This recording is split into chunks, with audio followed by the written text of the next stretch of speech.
চাকরিহারা প্রার্থীরা বলছেন দুর্নীতি না করেও দায় নিতে হলো। সংসার বাচ্চা আছে, চালাবো কি করে? প্যানেল বাতিলে কান্নায় ভাঙলেন চাকরি প্রাপকরা। আলাদা করা গেল না যোগ্য অযোগ্যদের। হাইকোর্টের রায় বহাল রাখলো দেশের শীর্ষ আদালত। এসএসসির 2016 পুরো প্যানেল বাতিল করলো সুপ্রিম কোর্ট। বাতিল হলো 25,753 জনের চাকরি। নিয়োগে ব্যাপক পরিমাণ দুর্নীতি হয়েছে জানালেন সুপ্রিম কোর্টের প্রধান বিচারপতি। সুপ্রিম কোর্টের তরফ থেকে বলা হয়েছে, যারা অন্য সরকারি দপ্তর থেকে এখানে এসেছিলেন তারা পুরনো জায়গায় যোগদান করতে পারবেন। 3 মাসের মধ্যেই কাজ শেষ করতে হবে। এদিকে সুপ্রিম কোর্টের এই নির্দেশের পর রীতিমতো কান্নায় ভেঙে পড়েছেন 2016 চাকরি প্রার্থীরা। তাদের বক্তব্য, 10 বছর আগে পরীক্ষা দিয়েছিলাম, কি করে জানবো যে সেই সময় দুর্নীতি হয়েছে? দুর্নীতির মাসুল দিতে হলো যোগ্যদেরকেও। অন্যায় করলো অন্যরা, আর চরম দায় নিতে হচ্ছে আমাদের। দুর্নীতি না করেও দায় নিতে হলো। সংসার বাচ্চা আছে, চালাবো কি করে? আরেক চাকরি প্রাপকের কথায়, যোগ্যরাও আজ পথে বসলো। এরকম দুর্নীতি দেশে বেনজির। কিন্তু আমাদের কি হবে? কেন দুর্নীতির জাতাকলে আমরা পড়বো? বাড়িতে বাচ্চা আছে, বৃদ্ধ মা বাবা আছেন, কিভাবে সংসার চালাবো? কেন এতদিন ধরে চাকরি করার পর আমরা ভুক্তভোগী হব? উনি হয়তো এটাই চেয়েছিলেন, যার জন্য এতটা খুলেআম দুর্নীতি হয়েছে, না হলে হতো না। উনি কি জানতেন না? সত্যি কথা বলুন তো, এই রাজ্যে আমাদের একটা পাতা নড়ে না ওনার মানে অগোচরে। উনি জানতেন না যে এইসব জিনিসগুলো হচ্ছে?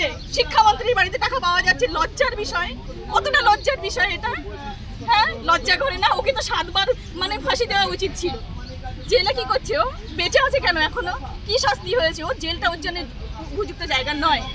উনি জানতেন না এই এত দুর্নীতি হলো কি করে? উনার প্রশ্রয় ছাড়া কি হয়েছে? তাহলে আমরা কি করবো?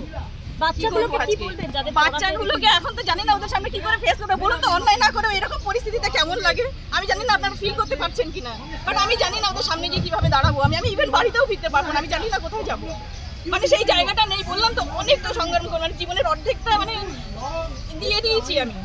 মানে জীবনটা নিংড়ে যাকে বলে। আমি কোন প্রত্যন্ত জায়গা থেকে মাধ্যমিক পরীক্ষা দিয়েছি, 5 কিলোমিটার দৌড়ে পরীক্ষাতে, এক হাতে ব্যাগ আর এক হাতে ছাতার এক হাতে জুতো নিয়ে 5 কিলোমিটার দৌড়ে পরীক্ষা দিতে গিয়েছি। সেই সময় থেকে মাধ্যমিকে একটা টিউশন পাইনি, সেই সময় ফার্স্ট ডিভিশন পেয়েছি।